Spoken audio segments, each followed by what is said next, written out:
واقعہ معراج کی تاریخ اور سال کے متعلق مورخین اور اہل سیر کی آراء مختلف ہیں۔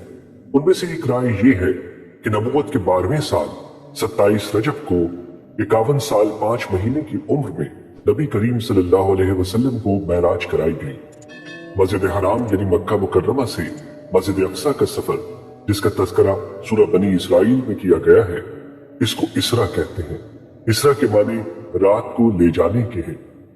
ارشاد باری تعالیٰ ہے، سبحان الذي أسرى بعبده ليلا من المسجد الحرام إلى المسجد الأقصى الذي باركنا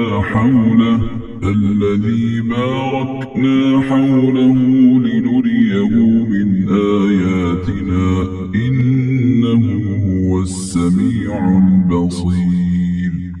پاک ہے وہ ذات جو اپنے بندے کو راتوں رات مسجد حرام سے مسجد اقصی تک لے گئی، جس کے ماحول پر ہم نے برکتیں نازل کی ہیں تاکہ ہم انہیں اپنی کچھ نشانیاں دکھائیں۔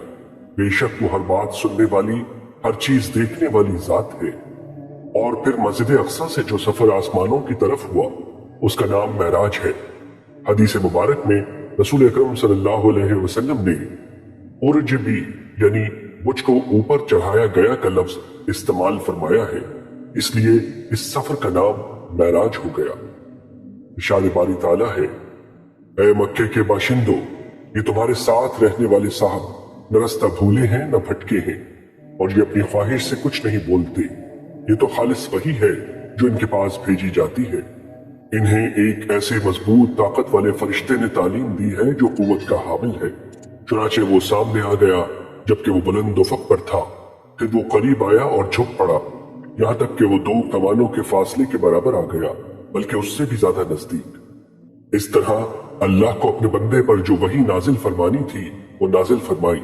جو کچھ انہوں نے دیکھا، دل نے اس میں کوئی غلطی نہیں کی۔ کیا پھر بھی تم ان سے اس چیز کے بارے میں جھگڑتے ہو جسے وہ دیکھتے ہیں؟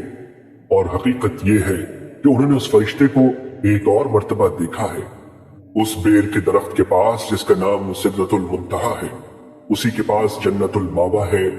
اس وقت اس بیر کے درخت پر وہ چیزیں چھائی ہوئی تھی جو بھی اس پر چھائی ہوئی تھی۔ پیغمبر کی آنکھ نہ تو چکرائی اور نہ حد سے آگے بڑھی۔ سچ تو یہ ہے کہ انہوں نے اپنے پروردگار کی بڑی بڑی نشانیوں میں سے بہت کچھ دیکھا۔ معراج کے موقع پر حضور اکرم صلی اللہ علیہ وسلم کو 3 انعامات عطا کیے گئے۔ بندے اور رب کے درمیان رابطے اور تعلق کا ذریعہ یعنی نماز عطا کی گئی۔ سورہ بقرہ کی آخری 2 آیات عنایت فرمائی گئی، اور اللہ رب العزت کی جانب سے یہ اعلان کیا گیا کہ حضور اکرم صلی اللہ علیہ وسلم کی امت کے تمام گناہوں کی معافی ممکن ہے سوائے شرک کے۔